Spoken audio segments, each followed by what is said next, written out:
Joining me now is Republican Congressman Mike Johnson of Louisiana, who sits on the Judiciary Committee. Congressman, welcome to you. Thanks so much for joining us tonight. Hey, Yasmin, and thanks for mentioning the Heisman Trophy. Yeah, We're what super about excited that? about that. What about it? Joe Burrow's a class act, and it's so well-deserved. So talk, now we got through that. Let's get to the other thing looming over Washington, D.C., and that is, and the country for that matter, and that is impeachment. Talk to me about your reaction with regards to Chuck Schumer's letter to Mitch McConnell and wanting John Bolton and Mick Mulvaney to testify.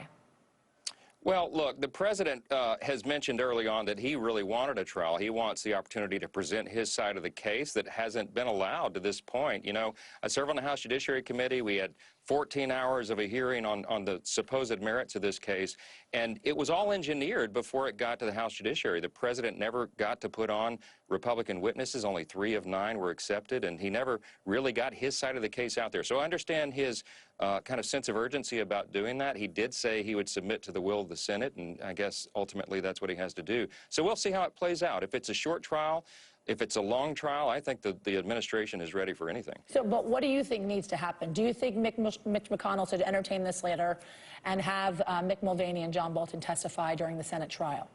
Well, I tell you, if it turns into a long, lengthy, delayed trial, if we drag it out and go into all the facts, maybe we should. But the first witnesses that I'm sure the Republican side will want to call is the whistleblower and Hunter Biden, Joe Biden perhaps, because all of that information is at the center of this whole controversy. The thing that supposedly sparked this was the July 25th phone call. But what you have to remember, and the reason we're so frustrated on our side, is that of the 24 Democrats who serve on the House Judiciary Committee with me, 17 of them previously voted to impeach the president before July of this year. So before any of these events ever took place, they had already committed. They were already biased when we went into this. And I think that's what a lot of the American people are frustrated about. But we're talking about what's happening right now, Congressman. And I just want to ask you point blank, do you think that it is appropriate for the President of the United States to ask a foreign leader to investigate his political rival in a domestic election?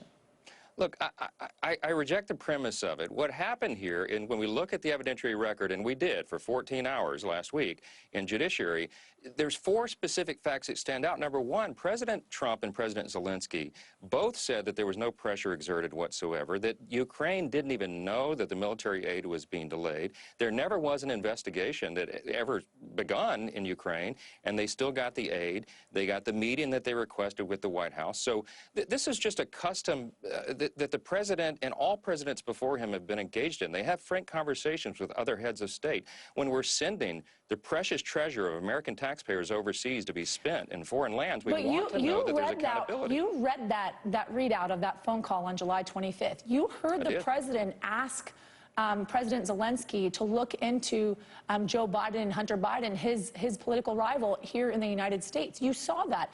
Aside from any sort of quid pro quo situation, whether or not you feel like that was relevant or not, he in fact asked the president of Ukraine to investigate his political rival.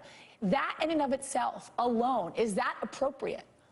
You have to look at the context and the mindset, the mens rea, as we say in the law, what the supposed offender had in mind. What did the president have in mind? He's on record for years saying that he's worried about corruption overseas, and you have to look at the context and know Ukraine is listed on everyone's list as the 3rd most corrupt nation in the world. He wants to make sure that our taxpayer dollars are not going to be spent overseas in a way that they're squandered, and I think a lot of people applaud that. I think that's what they would want any president of any party to do.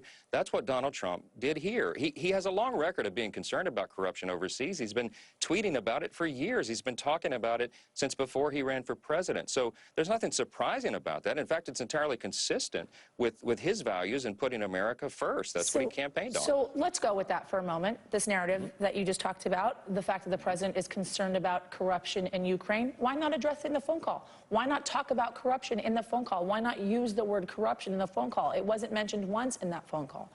Well, look, we're straining gnats. We're looking at specific language the president was using in an informal communication with a head of state that he had come to really respect. Remember, Zelensky ran on a drain-the-swamp kind of platform for his country, knowing how corrupt it is. He said he was going to be a reformer. President Trump wanted to make sure that that was true, and he came to know and like and trust Zelensky, but they're having an informal conversation, and now you have millions of people straining through line by line of what was said. I mean, I think any phone call from any of us, if it was reviewed in that level of detail, you could quibble about which words were used or which were not. But again, you have to look at this in the full context, and that's what the House Democrats, honestly, have really not been willing to do. That's why Adam Schiff engineered the whole process. He had the secret hearings in the basement. They produced only the cherry-picked witnesses and excerpts that they wanted for the American people to see, and still, they could only come up with these two articles of impeachment that are completely vapid. There's not anything there. Abuse of Congress, or obstruction of Congress and abuse of power, they just don't have any evidence to back it up. These are not impeachable offenses. I think there's a lot of people in Washington, D.C. right now and across the country that think very differently than you, Congressman. But obviously, there's been a lot of talk surrounding Rudy Giuliani's recent trip to Ukraine as these impeachment proceedings were ongoing in the House. He was actually on Twitter today tweeting up a storm about his quote-unquote investigation, if you can call it that. Your colleague on the Judiciary Committee, Matt Gaetz, said it was, quote, weird that Giuliani would make such a trip, especially right now. What do you make of it?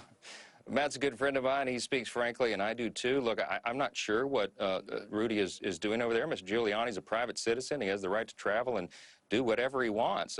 You know, if he's going to do his own investigation or work on a documentary, that was the other rumor we heard.